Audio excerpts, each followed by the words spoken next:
All right, folks, right from the jump, we're entering a probation review hearing. Translation?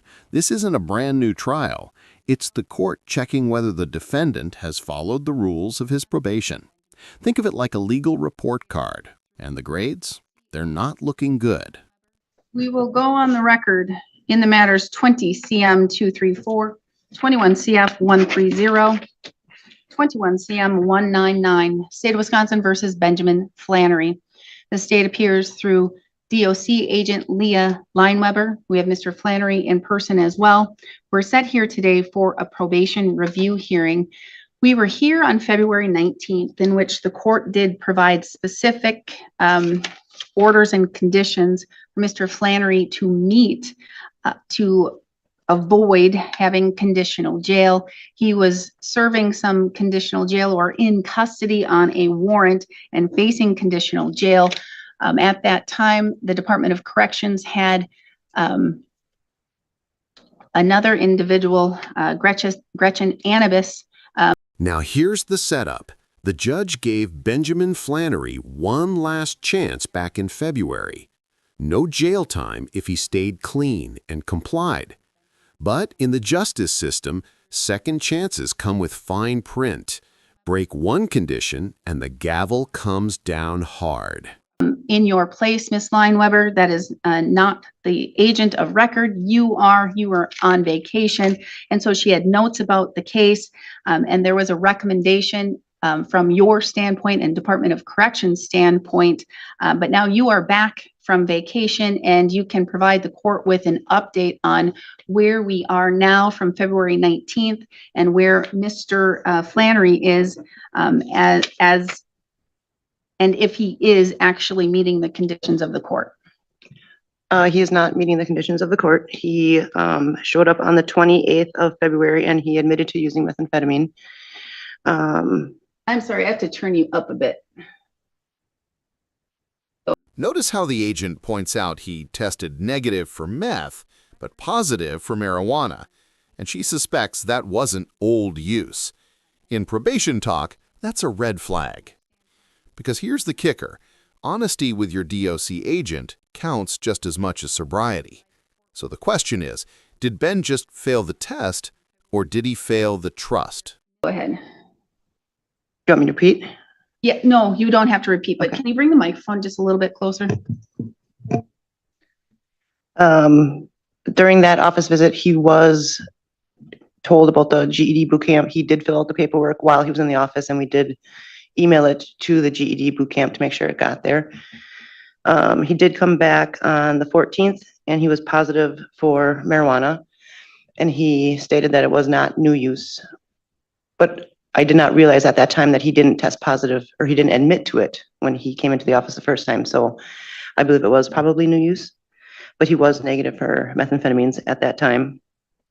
He has not handed in any of the job logs, but he did state that he was hired full-time with his wife's uncle, I believe. He was told that he needed to bring in documentation, like fill out the days and the times and have the boss sign it, verifying that that's what he worked. And he was supposed to bring it to court today. And he has not. Okay.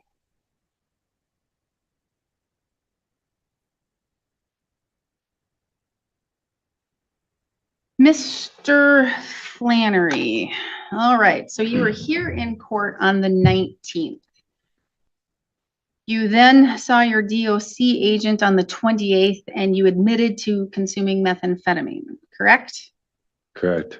So from February 19th, in which you were in court and the court set very strict conditions and did not order conditions. This is where the tone shifts. Absolute sobriety isn't just a polite request. It's a cornerstone of probation. If you can't stay clean while the judge's patience is still warm, the next step is usually cold steel doors. Jail. You used methamphetamine between February 19th and February 28th. Correct? Yep. And then between February 19th and March 14th, you used at least you used THC marijuana, correct? Correct. Now, I have a notation that you've paid in your probation cases. Is that correct?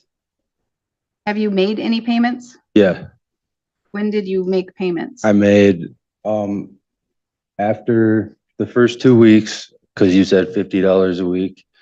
After the first 2 weeks, I paid 100, I paid, 50 last week, and I have 50 this week, Friday. All right, but you still owe a significant amount. Yeah, All right, you understand one of those conditions that the court did order was absolute sobriety. Understand that?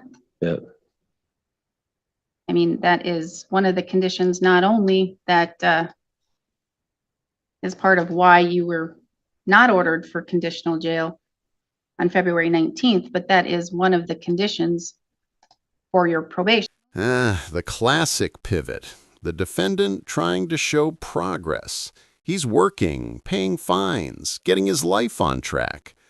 But in court, progress only counts if it comes before violations, not after. The judge's face says it all. Too little, too late. You understand that? Understand that? yes, I do. Okay. And so now we have 2 admitted uses of not only THC, but methamphetamine. And we're talking February 19th to February 28th is not that long in time, right? Right. Ms. Lineweber, is there a recommendation from Department of Corrections? There was not. You don't have a recommendation? No, I'm sorry. I just assumed we would bring it to you and then you would decide what you Okay. wanted to do. Mr. Flanery, is there anything that you want to tell the court or you want to let me know? Yeah, I mean, the drug use, I guess I understand it was a rule that I broke, but it was more of a slip up, and I'm doing pretty good. Your eyes look kind of bloodshot right now. Yeah, it's windy and cold. I've been outside all morning. If I get you tested right now, you're not going to test positive? No.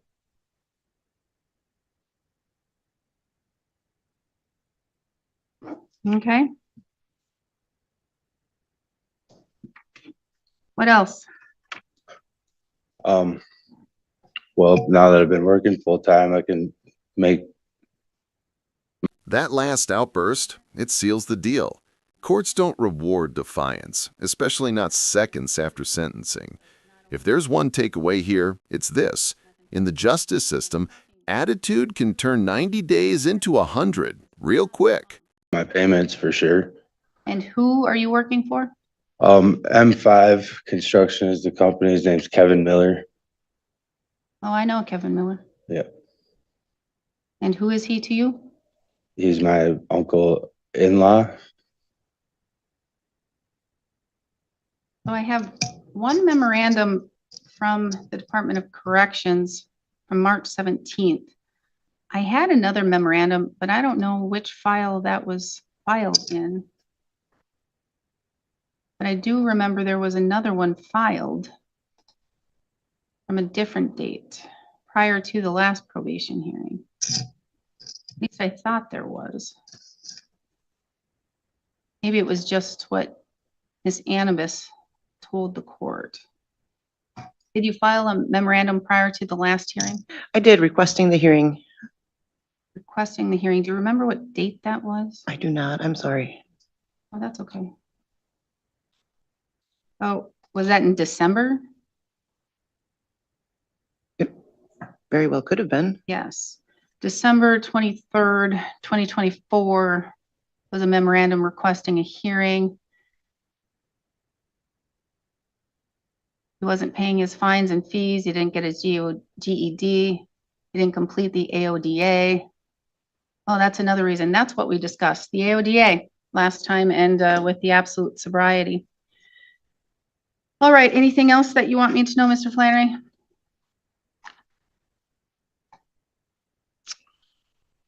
I guess not. All right.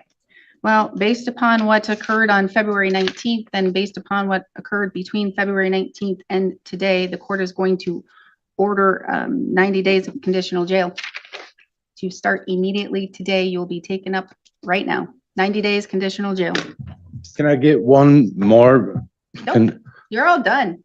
I gave it to you on I've February got- no. 19th. You're all done. 90 days. Come on, I'm just getting my 90 stuff days. together. I've been doing, I gave you leniency on give me February a chance at 19th. least to, I gave you a chance I on know, February but 19th. please, come on, I please. gave you your chance on Judge, February 19th. please. You have not done your AODA since I sentenced you, Mr. Flanery. You said did I about the sentence you? AODA, When did I sentence you? you said about AODA, remember you said we're gonna just put that aside right If now and worry about the you're other stuff. clean. We'll worry about the other things. Okay, so I'll And you were do the clean and sober. AODA. Nope, I'll do the AODA then. 90 days. I'm Bring him signed up upstairs. to do my We're GED. adjourned. Your Honor, please, come on. 90 days. No. Come on, please. 90 days. 100 days. What? You just swore. 100 days.